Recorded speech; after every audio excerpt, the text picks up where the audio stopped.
अस्सलामुअलैकुम। अब हम कर रहे हैं continuity of a complex function. पिछला वाला अगर हमने लेक्चर अच्छे से गो थ्रू कर लिया होगा तो ये हमें बहुत आसान लगेगा।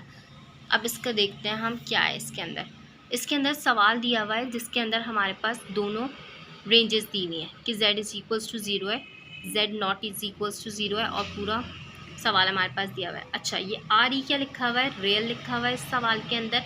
सबसे पहले हमने क्या किया, जो हमारे पास सवाल में दिया हुआ है हमने उसको लिखा, लिमिट लिखी, उसके साथ लिमिट जो हमें सवाल में अलग करके मतलब एक तरह से लिमिट ही दी हुई थी, ये z is equals to zero, इसको लिमिट की फॉर्म में लिख दिया मैंने। सही है। अब ये सब लिखने के बाद रियल पार्ट z का z हमें पता होता है कि x प्लस आयोटा y के बराबर होता है। सही है। अब रियल पार्ट क्या होगा, इसमें से x होगा, तो मैंने इसमें x रख दिया। सही है। और इसमें z लिखा है यानी कि पूरी चीज़ z की लिख दी। अब मुझे पता है अगर मेरा z ज़ीरो है तो एक्स वाई ऑटोमेटिकली ज़ीरो होंगे। पुट करने पे 0.0 आ गया। अब ये केस अगर पिछली वीडियो देखी हुई है तो हमारे लिए बहुत आसान बात है। क्या हम इसके अंदर तीन चीज़ें लगाने वाले हैं, along x axis, along y axis, along y is equals to m x. अगर पिछली वाली वीडियो नहीं देखी हुई है तो अब हम थोड़ा सा इसको देख लेते हैं। अलॉन्ग एक्स एक्सिस में हम y is equals to zero रखते हैं।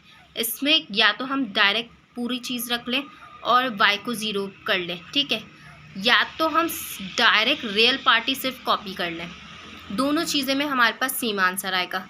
इमेजिनरी एक्सिस में हमारा एक्स एक्सिस ज़ीरो होता है तो हम रियल पार्ट को निगलेक्ट कर दें यानी कि लिखें ही नहीं, या फिर डायरेक्ट उसको ज़ीरो पुट कर दें तो भी हमारे पास सेम आंसर आता है। Along y is equals to m x में क्या करते हैं, हम सवाल के अंदर जहाँ जहाँ वाई आ रहा होता है एम एक्स पुट कर देते हैं, हमारे पास कोई वैल्यू आ जाती है। अब हमारे पास अगर तीनों वैल्यूज सेम है तो एग्जिस्ट कर रहा है, हमारे पास देख रही हूँ मैं तीनों वैल्यूज़ ही डिफरेंट आई हैं, तो इसका मतलब मेरा फंक्शन एग्जिस्ट नहीं कर रहा। अगर मेरा फंक्शन एग्जिस्ट नहीं कर रहा तो ये कंटिन्यूस भी नहीं होगा z पॉइंट पे। अब इसी तरह का ना दूसरा सवाल दिया हुआ है, ये रहा सवाल दिया हुआ है। पहले तो सवाल को लिख लेते हैं। एफ जेड नॉट हमारे पास जो है ज़ीरो के बराबर है।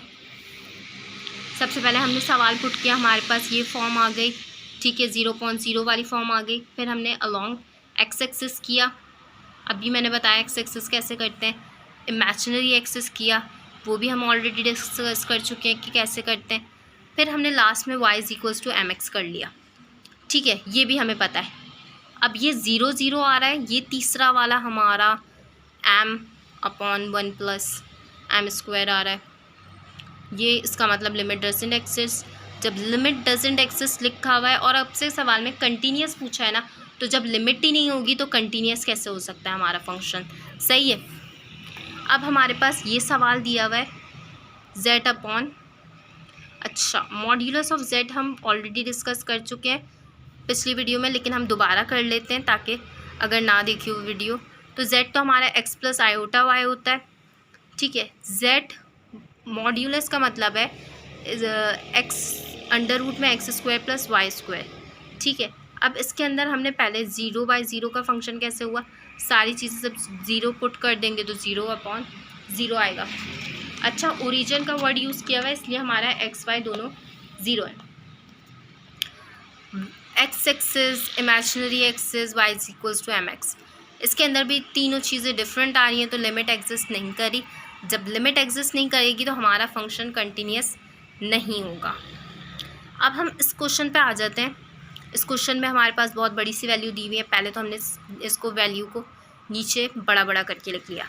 दूसरा काम हम क्या करेंगे, जो हमारे पास लिमिट दी हुई होगी उसको अप्लाई करने के लिए तैयार कर देंगे। फिर हमने जस्ट लिमिट अप्लाई ही की है, जैसे मैंने लिमिट अप्लाई की मेरे पास फंक्शन आ गया 0/0 वाला। ये फंक्शन आने पे मैं क्या करती हूँ, जब भी आयोटा वाले होते हैं ना तो ज़रूरी नहीं है, लेकिन ज़्यादातर क्या होता है वो अगर हम सिंप्लीफाई करें तो हमारे पास वो क्या कहते हैं फाइनाइट नंबर में चेंज हो जाते हैं। तो हम कोशिश करते हैं इस वाले सवाल में भी, सवाल हमने दोबारा से उतारा। सही है। z² + 1 है, जैसे हमने पिछले वाले सवाल में कैसे स्प्लिट किया था, जेड स्क्वायर माइनस के आयोटा स्क्वायर में, वैसे ही स्प्लिट किया। दोबारा बताती हूँ ये कैसे होता है। आयोटा स्क्वायर -1 के बराबर है, माइनस माइनस प्लस का 1 हो जाता है, इसीलिए मैंने इस फॉर्म में लिख दिया। इस फॉर्म में लिखने का मुझे फ़ायदा ये हुआ, z प्लस आयोटा किया, z माइनस आयोटा किया, ये ऊपर नीचे कैंसिल हो गया। अब लिमिट अप्लाई जब मैं करूँगी तो मेरे पास कोई आंसर आएगा। जब आंसर आ जाता है तो हमारे पास लिमिट एग्जिस्ट कर रही होती है। ये तो हमारा टॉपिक यहीं पे फिनिश होता है। और इसके अंदर एक और बात ये है, जब लिमिट एग्जिस्ट कर रही होगी तो ये कंटिन्यूस होगा। मैंने शायद 3 सवाल पिछले कराए हैं, एक में भी लिमिट एग्जिस्ट नहीं कर रही थी, तो कोई सा भी फंक्शन वो कंटिन्यूस नहीं था। जैसे हमारी लिमिट एग्जिस्ट करेगी वो कंटिन्यूस हो जाएगा। आई होप आप लोग को ये समझ में आया हो। Thank you.